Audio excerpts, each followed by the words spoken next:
Assalamualaikum warahmatullahi wabarakatuh. Waalaikumsalam warahmatullahi wabarakatuh. Bapak Ibu semuanya, mudah-mudahan dalam keadaan sehat walafiat pada hari ini.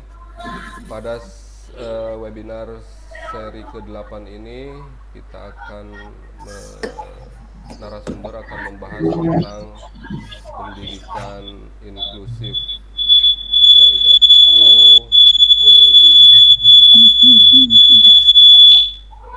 Bu Rafina yang akan dipandu nanti oleh Ibu Iparia Abdus Samad. Habis sebelumnya, sebelum saya serahkan ke Ibu Ipa, Bu Ika ada pengumuman dulu.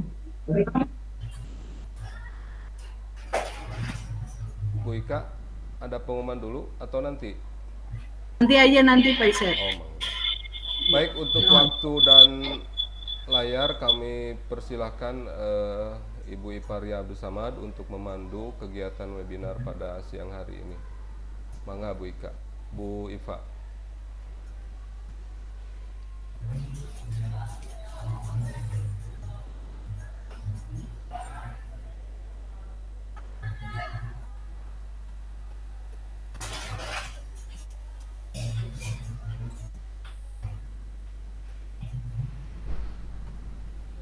Masih ke mute Bu Ipa suaranya.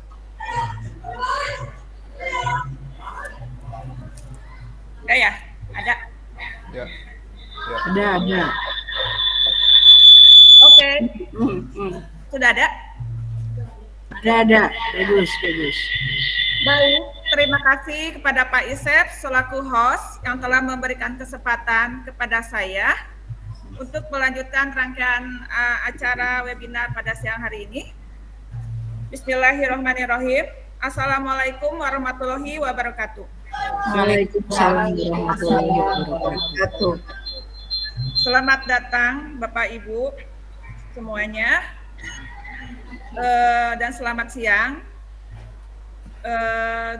Selamat datang dalam kegiatan webinar siang ini. Baik, pertama-tama saya sebagai moderator ingin menyapa Bapak Ibu yang sudah sama-sama hadir pada kegiatan hari ini. Yang terhormat kepada Ibu Eli Amalia SPD MMPD selaku Kepala Sekolah SMPN 3 Bandung. Yang kami hormati Ibu Rafina Anisarida SPD selaku narasumber pada webinar siang hari ini. Serta Bapak Ibu guru hebat yang selalu siap dan selalu saya hormati dan saya banggakan. Pertama-tama mari kita panjatkan puji dan syukur kehadirat Allah Subhanahu wa taala karena atas rahmat dan karunia-Nya lah sehingga pada hari ini Jumat 27 September 2024 kita dapat hadir dan berkumpul untuk mengikuti kegiatan webinar dengan tema pendidikan inklusif dalam platform Merdeka Mengajar yang diselenggarakan oleh Kombel SMPN 3 Bandung. Baiklah, pada siang hari ini Bapak Ibu ditemani oleh saya, Iparia Abdus Samad, yang akan berbagi tugas moderator dalam kegiatan webinar hari ini. Baik Bapak Ibu, apakah sudah siap mengikuti webinar kali ini? Insya Allah siap. Terima kasih. Boleh ditulis di room atau di kolom komentar. Terima kasih atas tanggapannya. Semoga tetap semangat ya Bapak Ibu sampai akhir acara ini. Baiklah, untuk mengefektifkan waktu, di tengah-tengah kita telah hadir Ibu Kepala Sekolah SMPN 3 Bandung, Ibu Eli Amalia SPD MMPD yang akan memberikan sambutan. Untuk itu kepada Ibu Eli Amalia SPD MMPD kami persilahkan.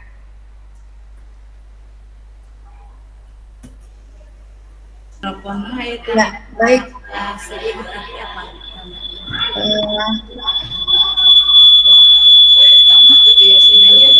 Ya, baik, terima kasih Bu Iva. Izin ya Bapak Ibu ya. Bismillahirrahmanirrahim. Assalamualaikum warahmatullahi wabarakatuh. Waalaikumsalam warahmatullahi wabarakatuh. Waalaikumsalam warahmatullahi wabarakatuh.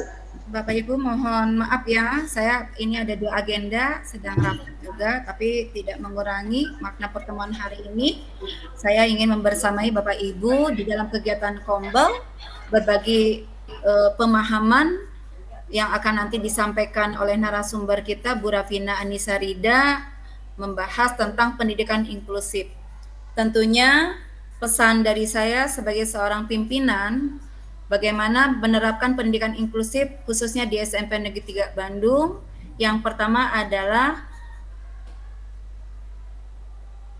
kita harus memiliki pemahaman yang sama di dalam upaya meningkatkan kesadaran akan pentingnya pendidikan bagi semua peserta didik di SMP Negeri 3 Bandung. Pendidikan inklusif tentunya harus menjadi fokus utama di dalam dunia pendidikan. Makanya di dalam kesempatan ini semua satuan pendidikan reguler itu dititipkan siswa-siswi yang memiliki kebutuhan khusus. Tentunya dengan harapan dengan dihadirkannya siswa-siswi yang memiliki kebutuhan khusus tersebut, tentunya ada kepentingan atau ada perubahan yang akan dialami oleh siswa-siswi tersebut. Oleh karenanya Bapak Ibu, ya izin pada kesempatan ini saya memberikan pemahaman yang sama untuk bisa kita terapkan, ya bagaimana kita bisa meningkatnya atau memiliki kesadaran akan pentingnya pendidikan inklusif di satuan pendidikan. Pendidikan inklusif adalah suatu sistem pendidikan yang memberikan kesempatan kepada semua peserta didik, termasuk mereka yang memiliki kebutuhan khusus untuk belajar bersama dalam satu lingkungan belajar. Tujuan dari pendidikan inklusif adalah menciptakan lingkungan belajar yang inklusif, ya, jangan eksklusif, inklusif, adil dan tanpa diskriminasi. Ya, oleh karenanya nanti strateginya akan disampaikan oleh narasumber kita. Hanya perlu yang menjadi catatan adalah pendidikan inklusif bukan hanya tentang menempatkan siswa dengan kebutuhan khusus di kelas reguler. Ini yang harus kita ubah mindset kita. Ya, ini adalah perubahan paradigma yang melibatkan seluruh komponen sekolah, mulai dari guru, staf, siswa hingga orang tua. Bagaimana bisa menempatkan siswa yang inklusif atau berkebutuhan khusus itu untuk bisa bergaul dengan lingkungan sekitarnya. Ya. Yang berikutnya adalah pendidikan inklusif tidak hanya bermanfaat bagi siswa dengan berkebutuhan khusus, tetapi juga bagi semua siswa. Lingkungan belajar yang inklusif dapat mendorong semua siswa untuk belajar lebih baik dan menjadi individu yang lebih baik. Bapak Ibu, prinsip-prinsip di dalam pendidikan inklusif, ya, bagaimana kita bisa memberikan hak yang sama kepada setiap siswa untuk mendapatkan pendidikan, ya, tanpa memperlakukan perbedaan Bapak dan Ibu. Walaupun sekarang Bapak Ibu mengenal ada pembelajaran berdiferensiasi. Pembelajaran berdiferensiasi adalah strategi pembelajaran dengan melihat potensi, kemampuan, bakat, minat yang dimiliki oleh setiap satuan pendidikan. Bukan berarti menerapkan pendidikan inklusif. Kemudian setiap anak adalah individu yang unik dengan potensi yang berbeda. Pembelajaran harus disesuaikan dengan kebutuhan setiap anak. Kerjasama antara guru, orang tua, dan komunitas sangatlah penting di dalam menerapkan pendidikan inklusif di setiap satuan pendidikan. Contoh, misalkan Bapak Ibu, bagaimana kita bisa menerapkan pendidikan inklusif. Ada seorang anak, ya, yang memegang buku di dalam mewakili hak atas kewajibannya. Bagaimana anak tersebut pada saat memegang buku tersebut diberikan hak yang sama, ya, tanpa melihat atas kekurangan dan keterbatasannya. Atau bisa jadi ada anak yang berkebutuhan khusus di dalam bagaimana di dalam menggunakan suatu kegiatan pembelajaran menggunakan alat dan bahan puzzle, itu bagaimana anak tersebut juga bisa diberikan kesempatan untuk mewakili kemampuan dirinya sehingga nanti muncul, ya, kompetensi yang dimiliki anak, bahwa anak yang berkebutuhan khusus itu mungkin pada hal-hal tertentu, tetapi berikanlah kesempatan pada anak-anak tersebut untuk bisa mengalami untuk bisa mendapatkan proses pendidikan. Oleh karenanya, prinsip-prinsip dalam penerapan pendidikan inklusif perlu dirancang ya dan dilaksanakan secara bersama-sama. Prinsip-prinsip inilah yang dapat menciptakan lingkungan belajar yang akan mendukung kepada pertumbuhan dan perkembangan dari semua siswa. Ya. Bapak dan Ibu, jangan lupa bagaimana penerapan pendidikan inklusif di sekolah. Tentunya kita alhamdulillah di SMP Negeri 3 Bandung ya, kita bisa melihat secara secara resmi mungkin kita tidak melihat bahwa anak ini masuk ke dalam jalur anak-anak berkebutuhan khusus, tetapi di dalam pelaksanaan implementasi banyak ditemukan bahwa anak-anak inilah yang memiliki kebutuhan khusus. Oleh karenanya, setiap saat, setiap waktu Bapak Ibu guru senantiasa bisa memberikan penyuluhan, yaitu memberikan sosialisasi ke warga sekolah, kepada siswa, kepada orang tua, bagaimana menerapkan pendidikan inklusif. Yang kedua, hadirnya lingkungan sekitar untuk bisa menerima perbedaan dan keterbatasan dari setiap siswa. Yang ketiga, adanya kurikulum yang dapat menyesuaikan penerapan metode pembelajaran yang bisa memenuhi kebutuhan beragam dari setiap siswa. Kemudian yang keempat, dihadirkannya tenaga pendidik untuk memberikan pelatihan bagi guru ya, guru yang bukan dari guru berkebutuhan khusus, tetapi semua guru dapat memahami dan memenuhi kebutuhan siswa dengan kebutuhan khususnya. Yang kelima, perlunya ada kerjasama membangun antara hubungan orang tua, komunitas pendidikan, dan ahli-ahli terkait, agar siswa-siswi kita yang memiliki kebutuhan khusus dapat bisa mendapatkan pendidikan yang layak, yang sesuai dengan harapannya, sehingga memiliki pendidikan yang dibutuhkan di dalam kehidupan sehari-harinya. Oleh karenanya Bapak dan Ibu, untuk lebih lengkapnya nanti Bu Vina akan menyampaikan bagaimana pendidikan inklusif itu untuk dipahamkan oleh kita semua, yang pada akhirnya dapat diimplementasikan dengan sesungguhnya.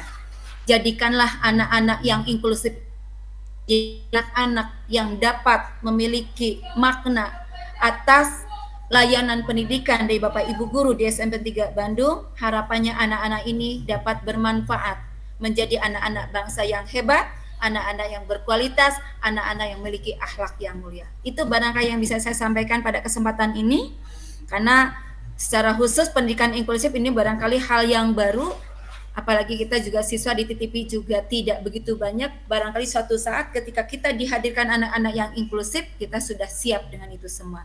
Mudah-mudahan apa yang saya bisa sampaikan pada kesempatan ini memberikan penguatan, memberikan gambaran, semangatlah kita melayani anak-anak kita tanpa melihat perbedaan, tanpa melihat keterbatasan. Yakinlah anak-anak kita adalah anak-anak yang hebat, karena dididik juga oleh guru-guru yang hebat, dan pada akhirnya menjadi generasi yang hebat yang akan menjadi pemimpin bangsa ke depannya. Terima kasih atas segala perhatian. Assalamualaikum warahmatullahi wabarakatuh. Waalaikumsalam warahmatullahi wabarakatuh.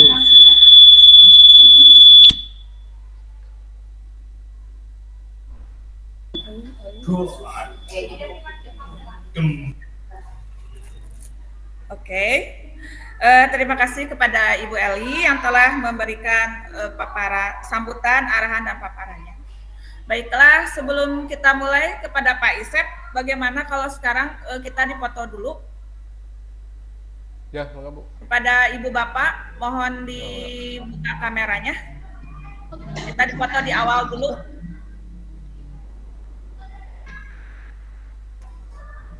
Menampilkan wajah-wajah tercantiknya dan tergantangnya. Saya instruksiin Pak, 1, 2, 3. Ya Bu.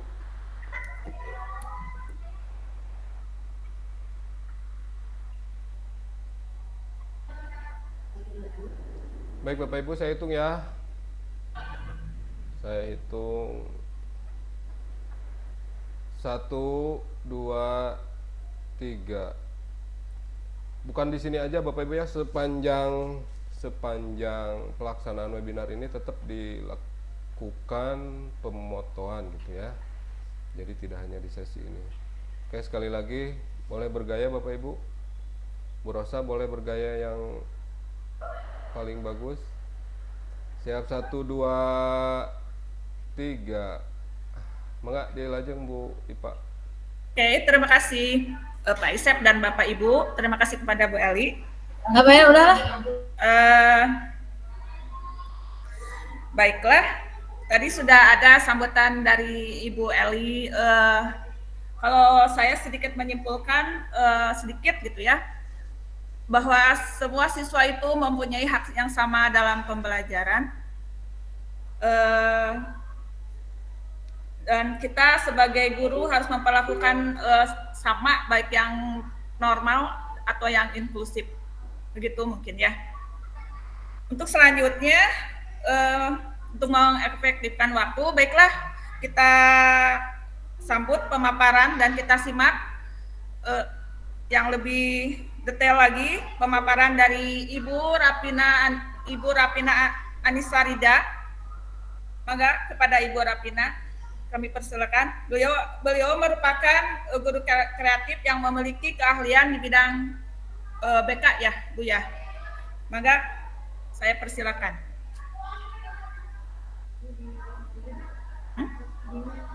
Ya. Baik. Ibu. Bu Iva di mute, oh dah. Oke. Bapak Ibu, apakah terdengar suara saya? Ibu dikecilin volumenya, Bu. Mendunging. Ya, dikecilin volume Ibu. Volume Ibu. Sebentar Bapak Ibu.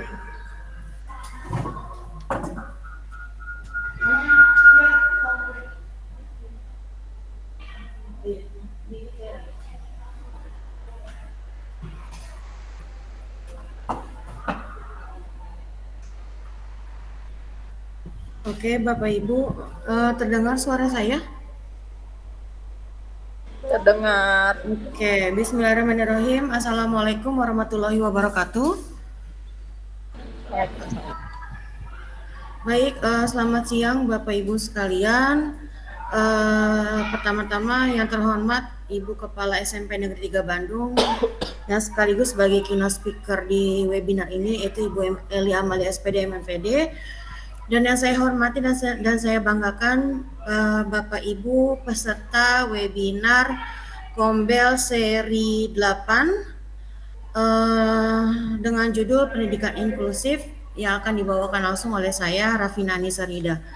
Mohon izin Bapak Ibu, saya berbicara di sini bukan dalam hal saya yang paham betul, tetapi saya ingin berbagi pemahaman kepada Bapak Ibu sekalian mengenai pendidikan inklusif, karena tidak bisa dipungkiri setiap anak, setiap peserta didik itu memiliki keunikannya masing-masing, memiliki karakternya masing-masing. Kita sebagai guru yang harus bisa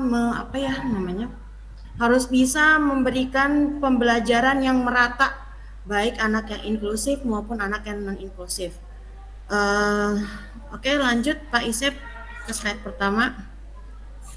Ya, pendidikan inklusif adalah sistem pendidikan yang bertujuan untuk memastikan bahwa semua peserta didik, semua siswa mendapatkan kesempatan yang sama untuk belajar dan berkembang di lingkungan yang sama.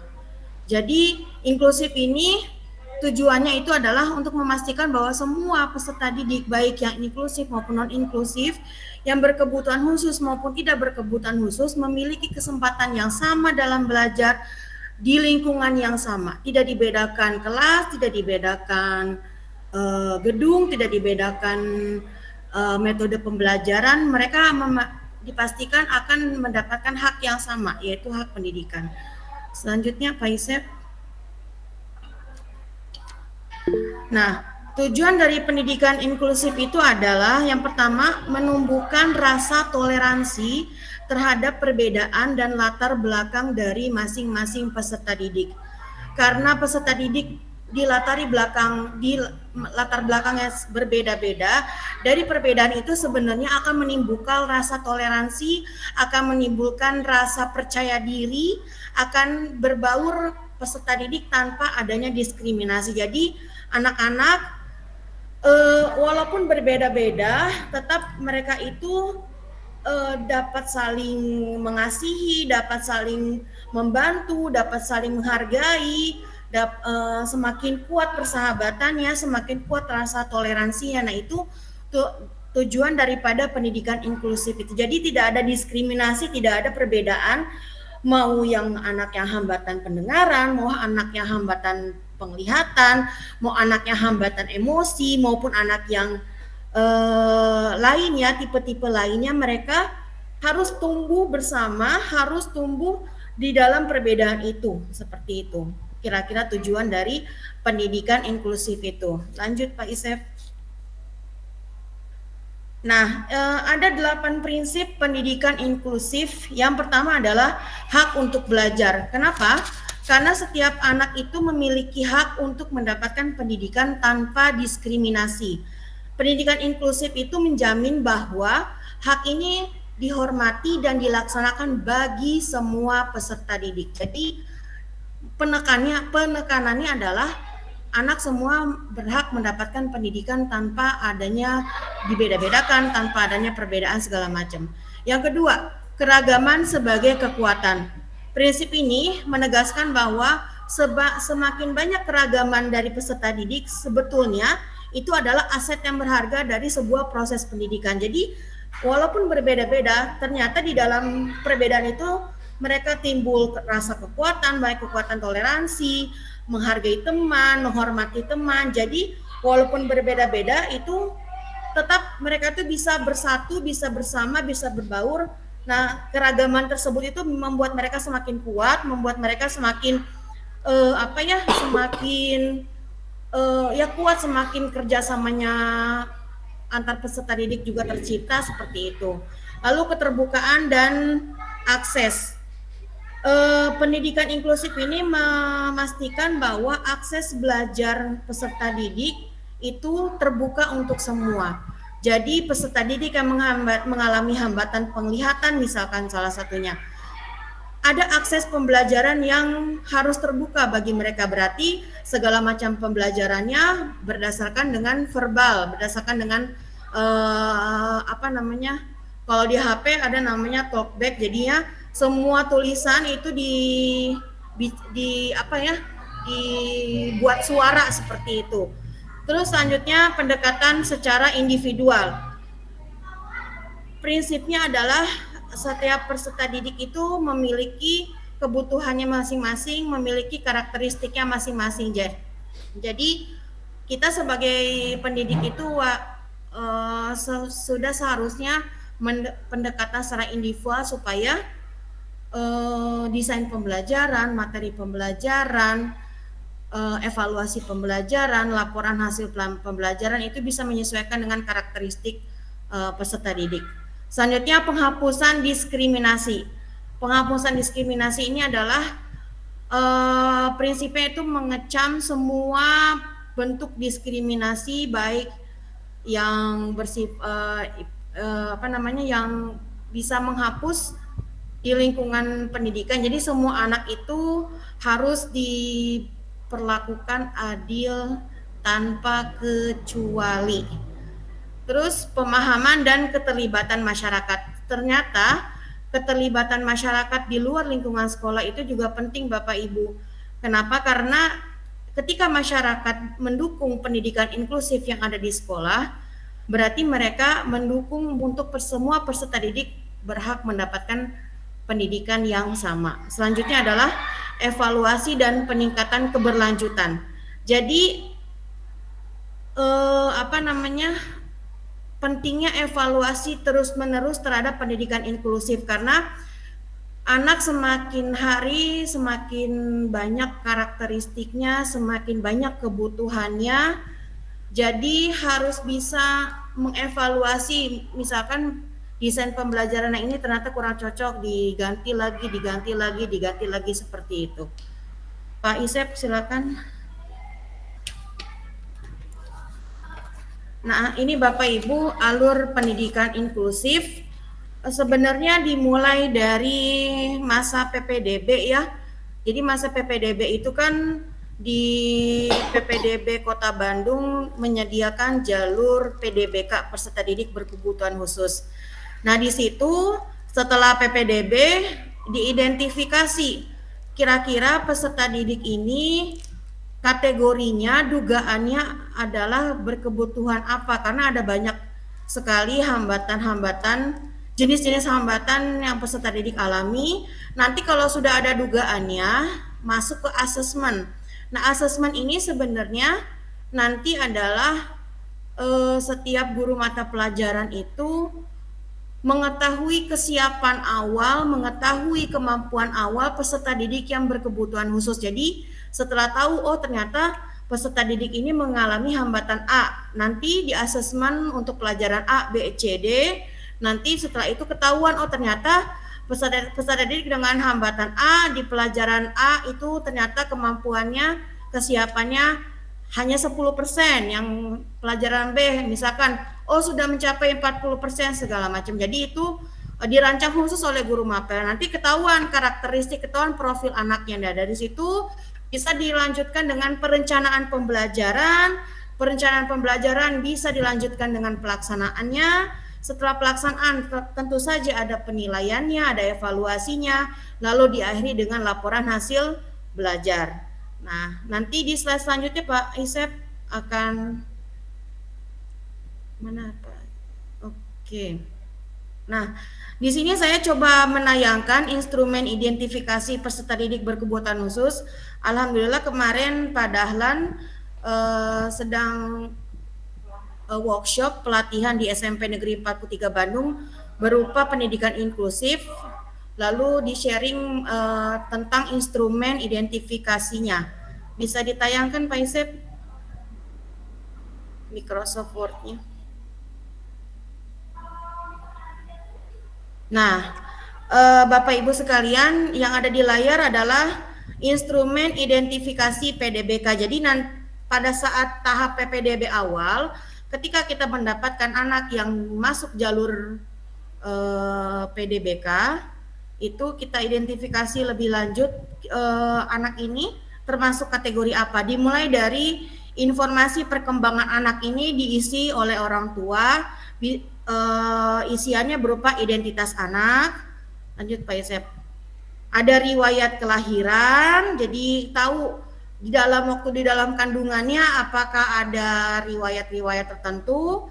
Lalu setelah riwayat kelahiran ada perkembangan masa balita, jadi kapan menyusuinya, umur berapa, tinggi badannya berapa, berat badannya berapa, kualitas makanannya bagus atau tidak, segala macam. Lanjut Pak Isep.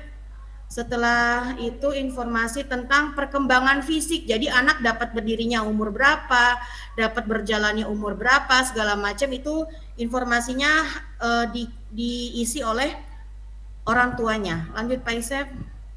Ada perkembangan bahasanya, kapan mulai berceloteh, kapan mulai mengucapkan satu suku kata, kapan mulai berbicaranya satu kata, kapan mulai berbicaranya secara sederhana namun lengkap, pokoknya itu tentang perkembangan bahasa. Ada perkembangan sosial, gimana hubungannya dengan orang tua, dengan saudara, dengan teman, hobinya apa, minatnya apa, lalu perkembangan pendidikan, kapan masuk TK, berapa lama di TK, kapan masuk SD, itu segala macam yang berhubungan dengan pendidikan anak tersebut. Lanjut, nah ini masih diisi oleh orang tua, yang tadi data peserta didiknya, yang ini data orang tuanya, iya benar, data orang tuanya, identitas ayah, identitas ibu, identitas walinya, terus lanjut, ya ada sosial ekonomi orang tuanya, ada tanggungan orang keluarganya berapa orang, terus lanjut. Oke, ini mulai instrumen identifikasi anak berkebutuhan khusus. Yang pertama ada hambatan penglihatan atau tunanetra. Tunanetra pun ada beberapa macam jenisnya, ada low vision itu kurang awas. Nah, di situ ada kriterianya, misalkan ke atas Pak Isep punten. yang low vision atas. Nah, itu bisa di checklist. Misalkan kurang melihat, tidak mampu mengenali orang pada jarak 6 meter. Kalau misalkan memang dalam kondisinya seperti itu, berarti di checklist. Nah, jadi ada kriteria-kriterianya low visionnya kayak gimana. Lanjut Pak Isep. Ada low vision, ada blind, total buta. Terus ada tunarungu, ada hambatan pendengaran. Jadi ada kriteria-kriterianya. Misalkan sering memiringkan kepala untuk mendengar, terus tidak ada reaksi terhadap bunyi segala macam. Lanjut, ternyata banyak juga ya. Ada yang tuli yang tidak mampu dengar. Itu tadi hambatan penglihatan ada, hambatan pendengaran ada, terus juga ada hambatan kecerdasan atau disebut tunagrahita. Ada yang sifatnya ringan, ada yang sifatnya sedang, ada yang sifatnya berat, yang IQ-nya 25 ke bawah. Oke, lanjut Pak Isep. Ini tunadaksa, yaitu memiliki hambatan gerak atau kelainan anggota tubuh. Bisa kelainan polio, kelainan cerebral palsy, kelainan ada hambatan emosi atau tunalaras. Jadi yang emosinya meletup-letup segala macam juga diidentifikasi. Lanjut Pak Isep yang bawah. Ada cerdas istimewa, bakat istimewa. Jadi yang mempunyai kecerdasan dan bakatnya istimewa yang melebihi kemampuan anak-anak seumurnya, ternyata juga termasuk anak yang inklusif. Lanjut Pak Isep sampai bawah. Ternyata banyak kriterianya, identifikasinya. Terus ada lamban belajar, daya tangkap. Sepertinya lamban belajar banyak yang ada di SMP kita. Lanjut Pak, turun ke bawah. Ada kesulitan belajar, disleksia, disgrafia, sama diskalkulia, seperti itu. Lagi Pak Isep, masih banyak ke bawahnya. Ada autis sindrom, jadi ada karakter autis yang karakter anak yang menunjukkan anak itu autis sindrom. Lanjut Pak Isep sampai bawah. Nah, ada gangguan komunikasi juga, ada speech disorder, ada language disorder, ada udah habis. Jadi itu identifikasinya sangat lengkap, ada 11 halaman. Kalau diberikan kepada peserta didik yang berkebutuhan khusus, ini akan membantu sekali. Ataupun sebenarnya kalau fenomena yang ada di SMP Negeri 3 Bandung sepertinya banyak yang tidak tercover, apakah ini anak peserta didik berkebutuhan khusus atau tidak, cuman berawal dari dugaan-dugaan wali kelas, dugaan guru mapel, atau dugaan guru BK seperti itu. Lanjut Pak Isep yang PPT-nya.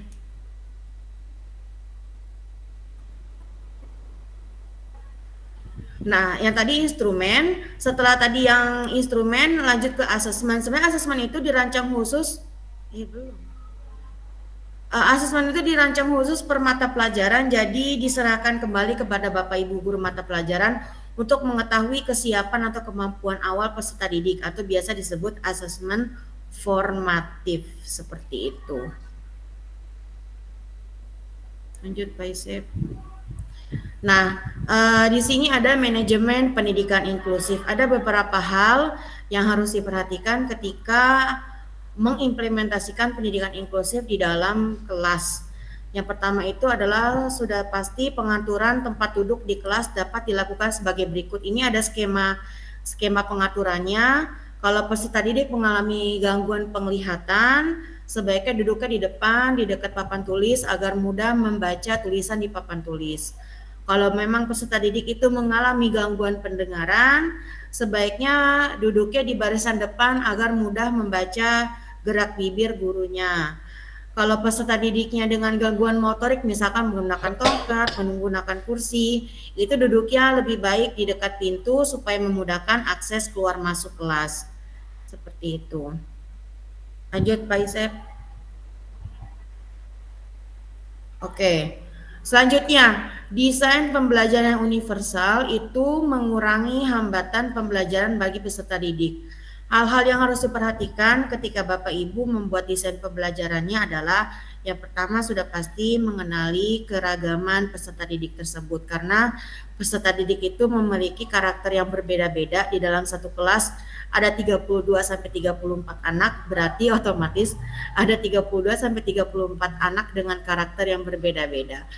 Lanjut, mengidentifikasi faktor-faktor yang menghambat pembelajaran dan memanfaatkan potensi-potensi yang ada di dalam sekolah sebagai sumber belajar yang mengakomodasi keragaman peserta didik tersebut. Lanjut Pak Isep. Selanjutnya, manajemen pendidikan inklusif itu menggunakan asesmen formatif untuk mengetahui kesiapan awal peserta didik untuk mempelajari materi agar tujuan pembelajarannya yang telah direncanakan dapat dipenuhi. Jadi setelah mengidentifikasi, setelah memberikan setelah mengidentifikasi ketahuan dugaan hambatan yang dimiliki oleh peserta didik. Nah, dari situ diperlukan asesmen formatif karena tidak semua pelajaran bisa diikuti oleh peserta didik yang berkebutuhan khusus.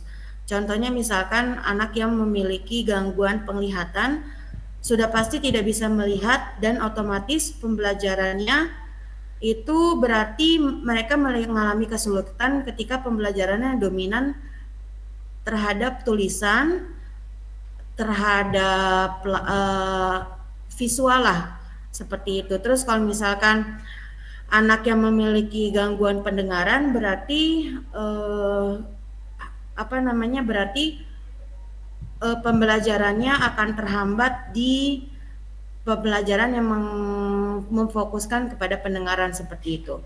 Lalu laporan hasil belajar yang menyesuaikan dengan keadaan peserta didik berkebutuhan khusus. Ini karena mereka adalah peserta didik berkebutuhan khusus yang istimewa diberikan oleh Allah Subhanahu wa taala kepada kita semua, Bapak Ibu guru, maka laporan pembelajarannya pun bisa dimodifikasi sesuai dengan keadaan peserta didik tersebut. Selanjutnya Pak Isep. Nah, ini tantangan pembelajaran inklusif karena sudah pasti pendidikan inklusif itu memiliki tantangannya tersendiri. Yang pertama, tantangan dalam mengelola kelas yang mempunyai keragaman dan kebutuhannya masing-masing. Jadi saya paham Bapak Ibu mengajarnya lebih dari satu kelas bisa terdiri dari 32 anak. 32 anak itu memiliki karakter yang berbeda-beda. Kalau dikalikan dengan jumlah kelas berarti lumayan banyak. Nah, itu tantangannya pembelajaran inklusif, tantangan bagi Bapak Ibu guru semua, bagi kita semua, yaitu harus bisa memahami, harus bisa mengelola kelas yang mempunyai keragaman dan keragaman kebutuhan masing-masing peserta didik.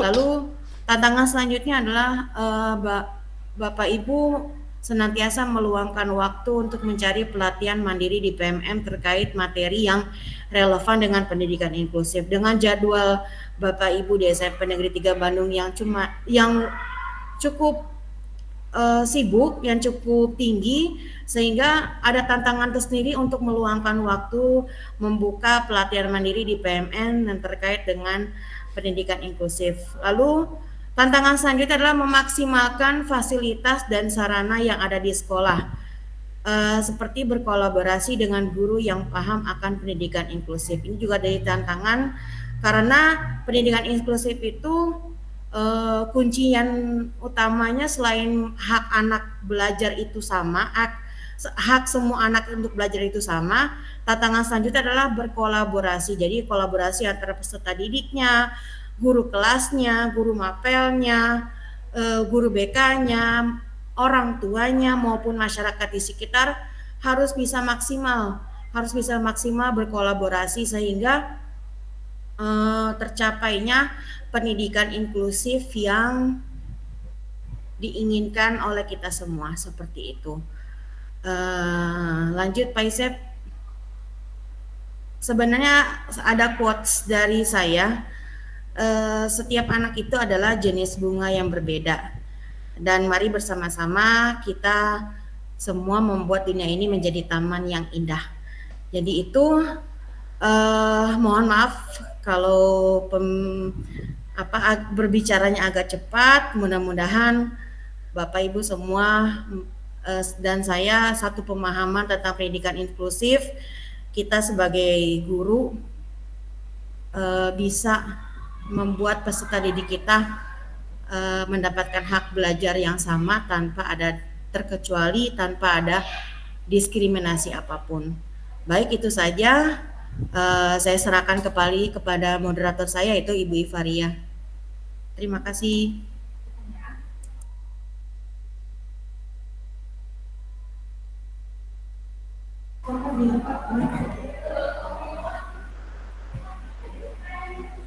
Ini kok nggak bisa? Oke, baiklah Bapak Ibu, itu pemaparan yang sangat menarik dan detail dari Ibu Rafina. Mungkin ada pertanyaan dari Bapak Ibu, silakan.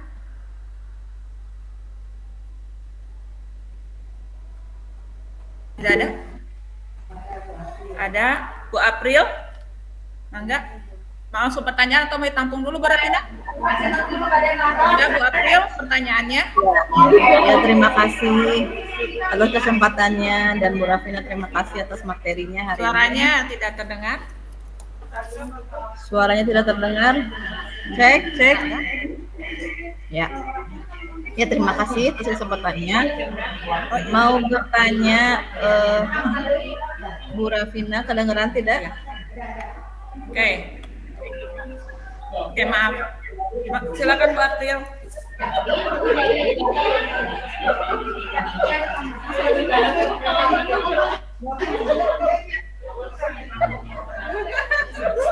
Ya. Ya, Pak. Ya, Bu Rafina, aduh mohon maaf nih rada.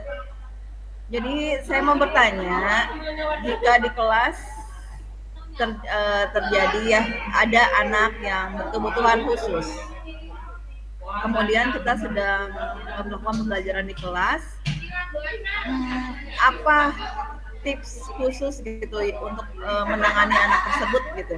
Apakah kalau kita pisahkan berarti kita tidak menyelenggarakan pendidikan inklusif, tapi kalau kita masukkan dalam kelas ya otomatis anak tersebut tidak bisa mengikuti pembelajaran dengan baik. Ini sebaiknya seperti apa tipsnya gitu ya? Mungkin Bu Rafina sedang mendalami ini, bagaimana untuk kami yang guru mapel menangani anak-anak seperti ini. Terima kasih. Oke, terima kasih Bu April atas pertanyaannya. Pertanyaannya tips untuk menangani anak berkebutuhan khusus, mungkin itu ya. Maka silakan Bu Rafina untuk menjawab. Baik Bu April, Ibu di mute dulu Bu. Baik Bu April, terima kasih atas pertanyaannya. Tadi pertanyaannya bagaimana tipsnya apabila di dalam satu kelas ada peserta didik yang memiliki kebutuhan khusus. Tadi apa? Tipsnya ya. Sebenarnya idealnya, kalau ini dibahas tentang ideal ya Bapak Ibu ya, idealnya sebenarnya peserta didik berkebutuhan khusus itu harus didampingi oleh guru pendampingnya sebenarnya, seidealnya gitu ya. Jadi ada guru yang menangani langsung peserta didik berkebutuhan khusus, jadi masuk ke dalam kelas juga. Jadi istilahnya ada guru pendampingnya idealnya, karena saya sendiri pernah menjadi guru pendamping berkebutuhan khusus yang tunanetra saat mereka itu sedang ujian nasional pada saat itu SMA. Jadi saya masuk ke dalam ruang ujian juga, mendampingi mereka untuk menjadi karena itu semuanya base-nya ada tulisan ujiannya. Jadi saya sebagai yang membacakan dari soal 1 sampai soal 100 seperti itu. Seharusnya sih idealnya seperti itu, karena kenapa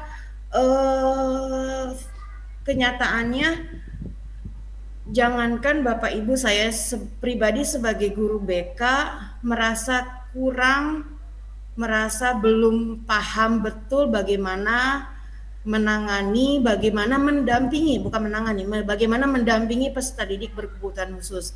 Sebenarnya saya kan pernah belajar ilmu kesejahteraan sosial ya.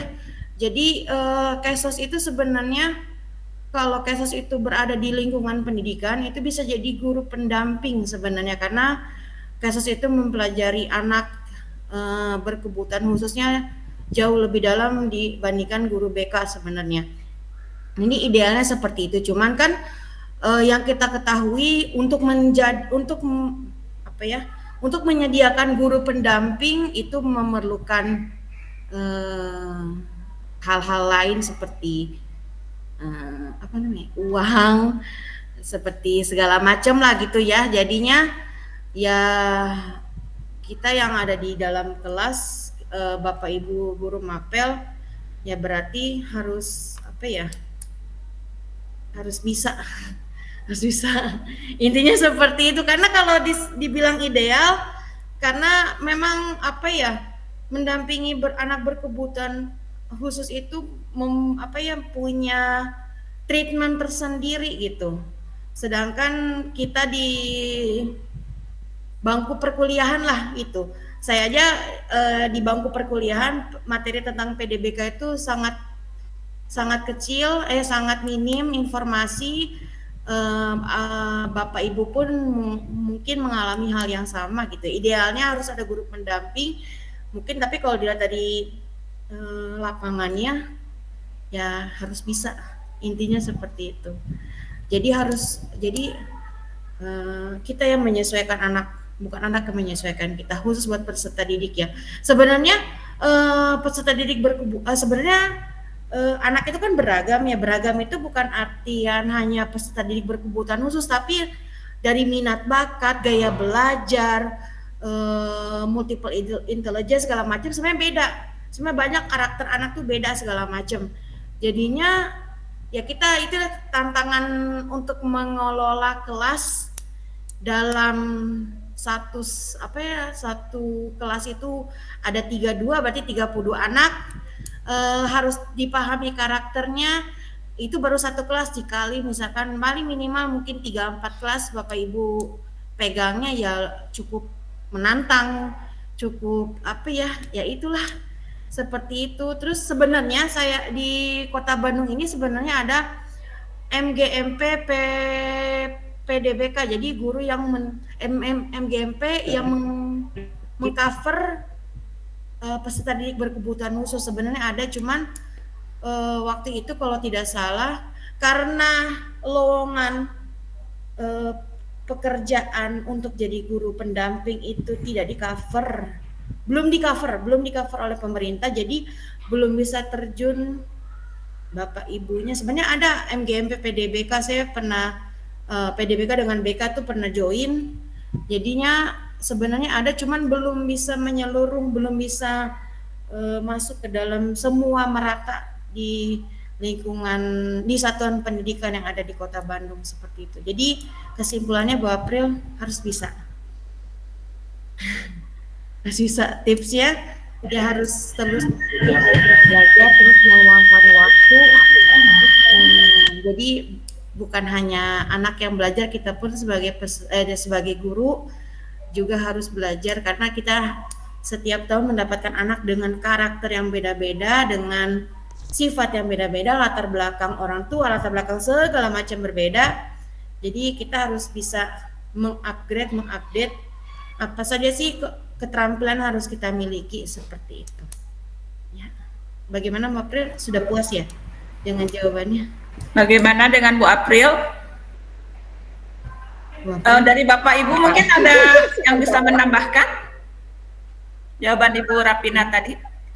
Intinya jawabannya, tipnya adalah idealnya sih adanya pendamping katanya gitu. Tapi melihat sikon kita seperti ini, dulu saya teringat waktu jam berapa gitu ya, yang wali kelasnya Bu Prikasih kalau tidak salah ada siswa yang inklusif ya, Bu, terima kasih, yang namanya Lutfan. Masih ingat? Halo? Ya, dulu memang ada guru pendampingnya.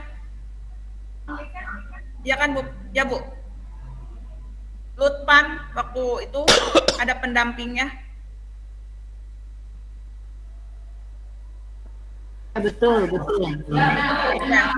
Ya idealnya ada pendampingnya, tapi karena melihat tidak semua orang tua itu mampu, karena pendamping itu harus dibayar. Jadi tadi saya menyimpulkan dari Bu Rapina ya, sepintar-pintarnya kita sebagai guru, gitu ya. Gitu kan Bu Rapina ya? Ya. Mungkin ada pertanyaan lain atau ada tambahan lain dari Bapak Ibu? Oh iya Pak Isep. Pak Suherman, ada? Mau nanya Bu? Pak Suherman dulu mungkin. Pak Suherman Pak dulu, Suherman. Mangga, Iya mangga, Bapak, mangga. dipersilakan. Enggak, silakan. Pertanyaannya Pak Herman.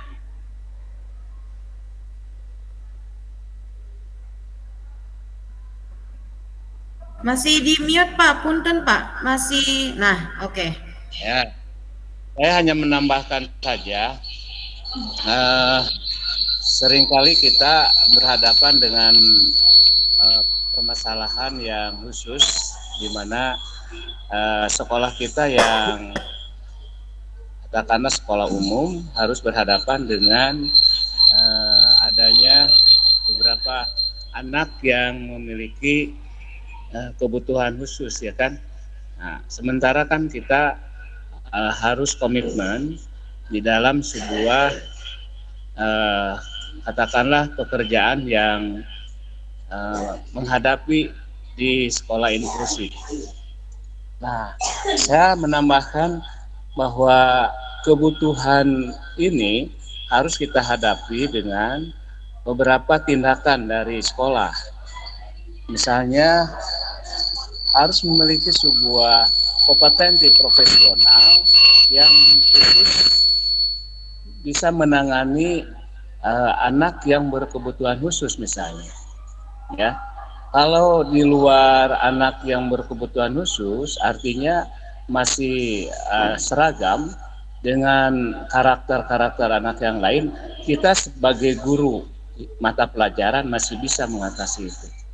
Tetapi kalau sudah menuki kepada siswa yang berkebutuhan khusus, tadi Bu Ipa dikatakan misalnya Lutfan misalnya contohnya, itu kita harus ditangani dengan sebuah kompetensi profesional, ya. Nah, satu sisi anak itu tidak masuk ke SLB. Kalau di SLB barangkali profesionalismenya itu lebih lengkap.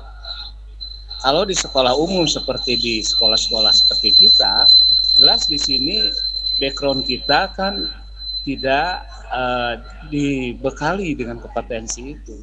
Saran saya, maka pengembangan diri itu salah satunya di sekolah itu perlu diadakan sebuah kompetensi profesional di bidang itu, sehingga semuanya memiliki. Jadi jangan kita di metode, jangan kita itu misalnya di assessment dan lain sebagainya yang sudah pada umum dan terus-terusan judul itu. Sekali-sekali sekolah mengadakan sebuah katakanlah IHT atau workshop tentang bagaimana profesionalisme di bidang penanganan anak yang berkebutuhan khusus, sehingga kita tidak lagi untuk saling lempar, ya. Bisa saja guru BK nanti yang didesak, ya kan, ke guru BK kan aja, kan enggak begitu kan. Tadi kata narasumber dikatakan bahwa kita harus siap. Siapapun yang masuk peserta didik itu di kelas kita, kita harus hadapi dengan profesional.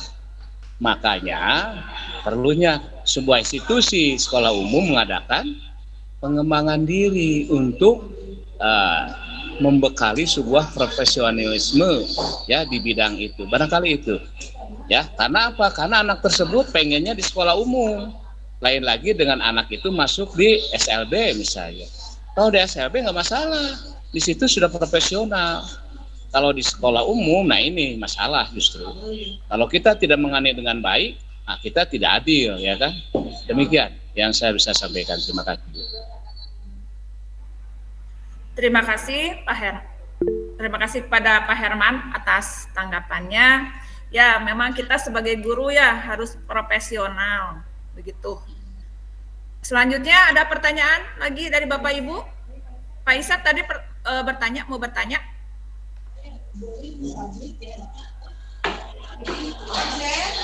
Ya Bu, makasih Ya. Bu. Bentar Bu. Ini Bu Rapina, saya itu kan jadi pelatih robotik ya Bu. Pelatih robotik. Jadi ada satu siswa yang istimewa gitu. Begitu dia dikasih laptop, disuruh mempraktikkan, membuat.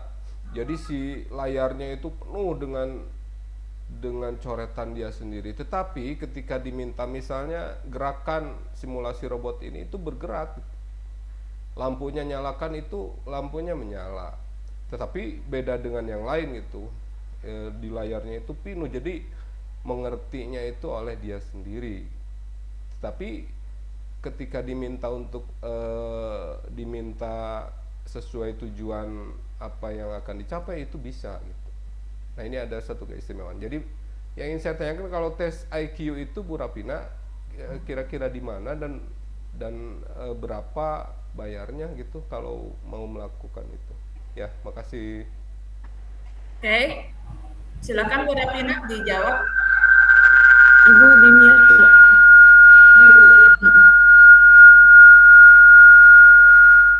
Oke, baik Pak Isep. Untuk tes IQ ya sebenarnya sudah bisa dicari di Google. Kalau mau yang terpercaya itu misal langsung ke Fakultas Psikologi Universitas Pak. Kan kalau di Bandung mah Universitas Pajajaran ya Pak ya, ada di Universitas Islam Bandung pasti ada. Jadi biasanya Fakultas Psikologi Universitas itu ada tes IQ, dan untuk harganya lumayan inilah, kalau tidak salah itu range-nya tuh 300.000 ke atas seperti itu. Satu kali? Apa Pak? Satu orang, iya, bukan satu kelas. Satu kali? Satu kali, iya, satu kali. Dulu saya pernah adik saya itu tes minat bakat di Fakultas Psikologi Universitas Indonesia. Itu kalau nggak salah itu kena di 600-an ribu tes minat bakat yang full, yang sampai mengetahui anak ini cocoknya di kampus mana, di jurusan apa, di apa-apa, pekerjaannya apa-apa gitu. Nah itu memang mahal kalau untuk tes psikologi, karena license-nya untuk seorang psikolog untuk bisa tes itu lumayan sulit didapatkannya. Jadi itu sebenarnya pengennya sih semua anak bisa ikut tes IQ lah minimal, cuman terkendala dengan biaya. Yang tes IQ yang resmi ya dari apa, dari HIMSI, Himpunan Psikologi gitu. Kalau yang full tadi itu berapa jam Bu? Full itu waktu itu adik saya itu 3 jam kalau nggak salah. Harus kondisinya oke, tidak boleh dalam kondisi. Pokoknya hasil tes itu sebenarnya ditentukan oleh pribadi masing-masing. Ketika kita tes tapi dalam kondisi lapar, atau lagi PMS buat perempuan, atau sebelumnya kita begadang segala macam, itu ngaruh hasilnya. Jadi lebih baik kondisinya stabil, dalam kondisi baik-baik saja. Itu karena kan lumayan juga ya Pak ya harganya. Jadi jangan sampai sekali bayar hasilnya tidak maksimal seperti itu. Sip. Nah, oke, itu saja.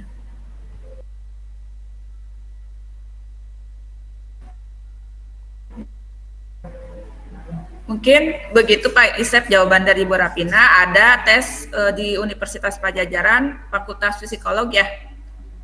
ada bayarnya berapa, ada mungkin ke sana bisa ditanyakan. Ada lagi Bapak Ibu yang mau ditanyakan atau mau ditambahkan? Baik, mungkin sudah cukup ya. Alhamdulillah, kita sudah menyelesaikan webinar siang ini, pendidikan inklusif. Saya boleh menyimpulkan sedikit bahwa pendidikan inklusif adalah sistem pendidikan yang bertujuan untuk memastikan bahwa semua siswa mendapatkan kesempatan yang sama untuk belajar dan berkembang di dalam lingkungan yang sama. Prinsipnya, satu, semua peserta didik mendapatkan hak belajar yang sama. Dua, semakin banyak keragaman menjadi sumber kekuatan, rasa menghargai dan menghormati. Tiga, pendekatan secara individual penting. Empat, partisipasi dan kolaborasi untuk peserta didik, guru, dan orang tua atau wali. Selanjutnya, memberikan sebuah pemahaman pada masyarakat sekitar. Dan yang terakhir, memberikan keterbukaan akses pendidikan bagi semua peserta didik. Mungkin begitu. Alhamdulillah sudah selesai webinar siang ini. Kita tutup saja. Terima kasih kepada Ibu Bapak yang telah mengikuti seminar kali ini dan terima kasih kepada Ibu Rapina. Kita berikan aplaus.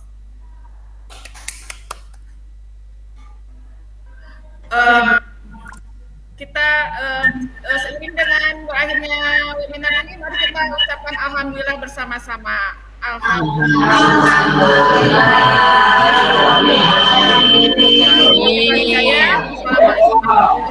Saya kembalikan kepada Pak Isep. Ya, turun Bu Iparia.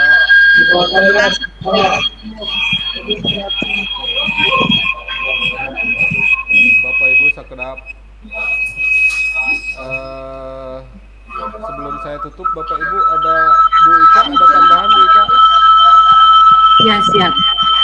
Bismillahirrahmanirrahim. Ya, Bu Ika. Bapak Ibu hebat, guru SMP Negeri 3 Bandung yang saya cintai dan saya hormati, izinkan menyampaikan informasi dari kegiatan Kombal 3, di mana Kombal 3 itu merupakan wadah kolaborasi antara pendidik dan tenaga pendidikan di suatu sekolah untuk meningkatkan kualitas pembelajaran, membangun budaya belajar bersama-sama yang berkelanjutan. Perlu Bapak Ibu ketahui karena kegiatan ini dipantau terus oleh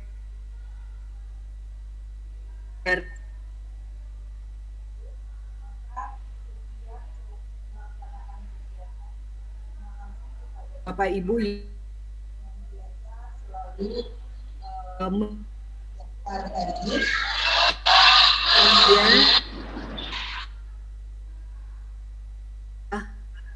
kami panitia harus membuat langsung laporan hasil kegiatan yang harus diupload di YouTube dan juga di PMM.